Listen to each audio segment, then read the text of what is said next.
Grand Prix circuit arrived in Europe last weekend for the Spanish Grand Prix, the first of a concentrated schedule of 10 Grand Prix in Europe, one every fortnight from now until September.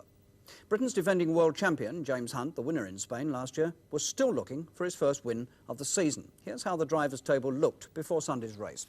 Joint leaders Jody Scheckter in the New Wolf and Niki Lauda, the former champion, in the Ferrari. Lauda's teammate, Carlos Reutemann, third. Mario Andretti in the Lotus, fourth, and Hunt, fifth.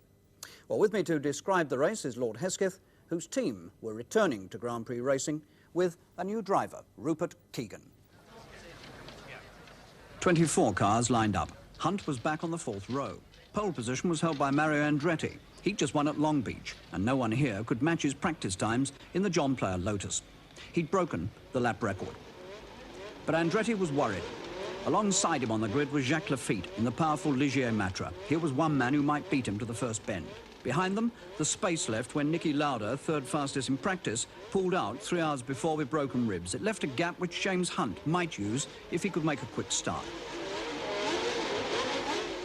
Well, Hunt did make a good start, but he still had to come from 7th place. Meanwhile, up front, Andretti, the Italian-American, had thrust all doubts about Lafitte from his mind. The Lotus got away well, and Andretti whipped it up the straight towards the first bend.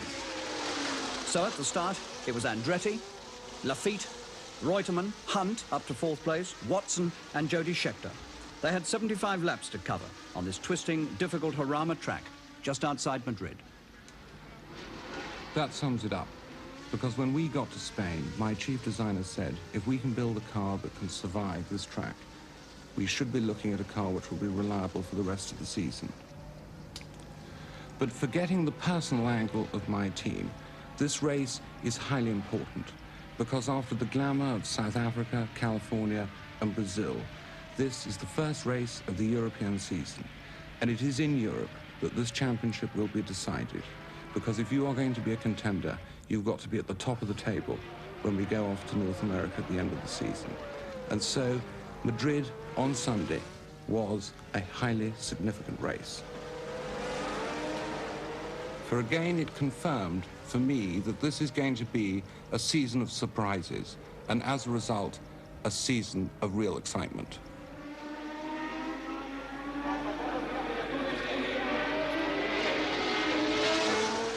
By the 5th lap, 3 men, Andretti, Lafitte and Reutemann, were well clear. Then Hunt was 4th, and behind him, Watson and Scheckter. Andretti had been right to worry about Lafitte in the Ligier Matra. Despite Andretti's big early lead, Lafitte was already closing on him.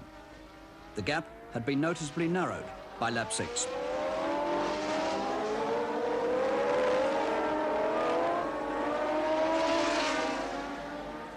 The first signs of trouble were coming for Hunt in the new McLaren number 1. On the 6th lap, he was dropping back. Watson and Scheckter were both past him. He was 6th. At the end of the 6th lap, Hunt came in. The M26 was misfiring. 4 laps later, he was out. Meanwhile, Clay Regazzoni was out of the race after a slight contretemps, with Vittorio Brambilla also out. Brambilla had tried to get past him on the 9th lap, and Regazzoni had firmly shut the door. The 2 cars had collided. It was inevitable. And just like you and me, when we have a scrape, neither would admit liability. Hence, all the fist waving. Ah, these Latin temperaments.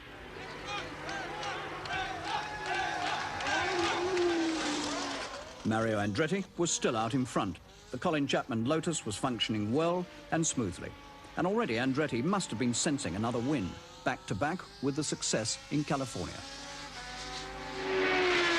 His mind would have been easier still if he'd known that his most dangerous rival, Lafitte, was into the pits on lap 12 with loosening wheels. The stop to tighten them cost him a whole lap.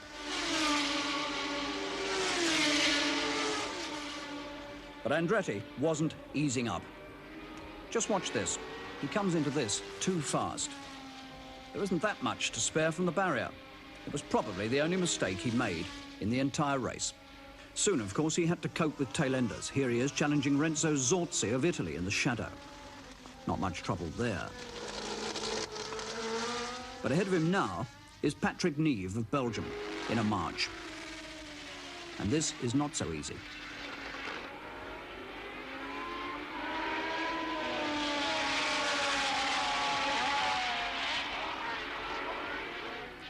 But inevitably, Andretti has him on the 25th lap, 1/3 of the way home.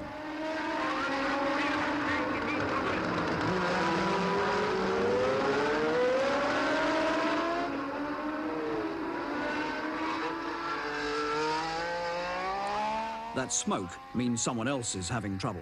It's not Andretti. The JPS Lotus is never in doubt.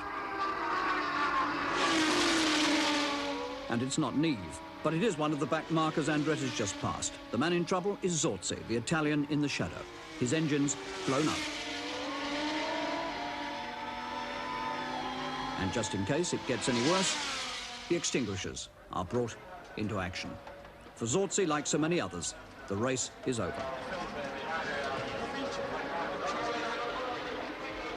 Andretti presses on. Whenever he's had problems negotiating the traffic, he puts in a fast lap, just to let the pits know the car's okay. It's other people who've been slowing him down. On lap 32, Rupert Keegan, the Hesketh driver, in his first Grand Prix, spins off with gearbox trouble. He'd been lying 9th, which really wasn't bad. Unfortunately, Rupert's accident just confirmed that it wasn't going to be Britain's day. But he did drive a tremendous race. He pursued Ronnie Peterson, who has won many Grand Prix and is the #1 driver for Tyrrell's, for the entire 32 laps before his accident. The accident wasn't his fault. It was due to a technical malfunction. And all one can think about now is the future, because it was a disappointment for his father and for his family, but I do believe he showed the signs and the ability that are required to be a race winner in the years ahead. There was a great battle going on now for 3rd place. Jody Scheckter, the championship leader in the new Wolf, leads Jochen Mass, Hunt's teammate, driving the old McLaren M23. Jody Scheckter and Wolf Racing proved yet again that their success and their leadership of the World Championship is not just a flash in the pan. This is the team that I believe, apart from Lotus, we are going to have to watch this year. Meanwhile, Carlos Reutemann, Lauda's teammate in the Ferrari, was driving a splendid and lonely race in 2nd place, for all the world as if he were just out for a leisurely Sunday afternoon drive. Now the last of the 3 Britons, John Watson, pulls into the pits to change a tyre. Andretti speeds on with never a tremor towards victory. It's not Watson's day in the Brabham. He had been 3rd, but a spin had dropped him back to 5th. Now, while he's having the tyre changed, the car develops an electrical fault and the engine goes dead. Instead of just losing time, he's out, the last of the British challengers, along with Hunt and Keegan. Mario Andretti, 37 years old, was never headed. From both man and car, an almost flawless performance. For some people, Lotus's return to the winner's circle, winning 3 out of the last 6 Grand Prix, if one includes Japan, has been a surprise. But it isn't for me. There's no question about it that Colin Chapman and Lotus cars are the most successful combination in the history of Grand Prix racing. And all I can say about Mario Andretti is that Jimmy Clark said he was the only other driver that he was scared of. With that combination, I believe that Lotus today look more competitive than any other team. And if one was going to have a bet, they're the team to have that bet on, because there's nothing like a team that not only has the consistency, the reliability, a competitive car, but also a winning spirit.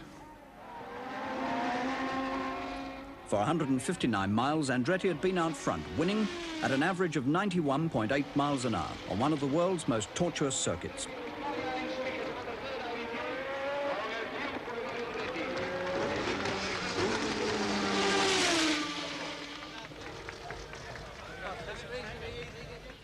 For Colin Chapman and the Lotus, it was a triumph that took them back to their victorious days of 1972 and 73. But it didn't give Andretti the lead in the championship table. Jody Scheckter, 3rd in this race, still tops it. Andretti lies 2nd. Reutemann, 3rd in this race, shares 3rd place in the table with his Ferrari teammate Niki Lauda, whose season may now be threatened by his injuries. And James Hunt is still without a win this year. He has a lot to do to retain the title. James really has got problems with that new McLaren, hasn't he? Well, he's got a real problem, which is that they're trying to introduce a new car, which is very, very difficult to do, particularly when all the pressure is on. This country is expecting James to do the double, and it's incredibly hard to do that. And as a result, there are pressures which would not normally exist on the McLaren team, over and above those of just the technical problems of making the M26 competitive. Why is it so difficult to produce a new car when you've had a successful car? Well, I think it's slightly a case of the luck of the draw. I remember that I spent £100,000 on what was considered to be a technological revolution in a car, which was the least successful car that we had.